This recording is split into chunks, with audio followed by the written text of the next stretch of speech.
Bir zaman yaşardık biz köhne binada, iller öptü geçti, ben oldum divane. Geceler yatmayıp koştum bu sözleri, hayat geçti böyle, iller öptü ele. Geceler yatmayıp koştum bu sözleri, hayat geçti bile, iller öptü ele. Baktıkça sen mene, ben sana, hayat geçti bile, bir ömürden tutup atıp kessen bile sönmeyecek o eşkimiz.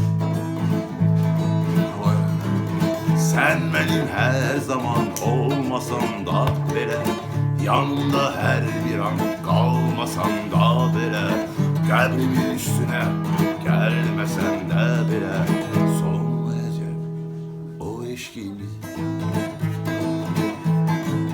Öttü geçti iller, kayıtmaz hiç zaman, ne o hoşbəxt iller, ne de sevdiğim an. Her zaman görende ben senin kalbim değirmene bu ağır sözleri. Görende her zaman ben senin kalbim değirmene bu ağır sözleri. Baktıkça sen ben sana, hayat geçti bile, bir ömürden tutup kesip atsam bile sönmeyecek o eşkimiz.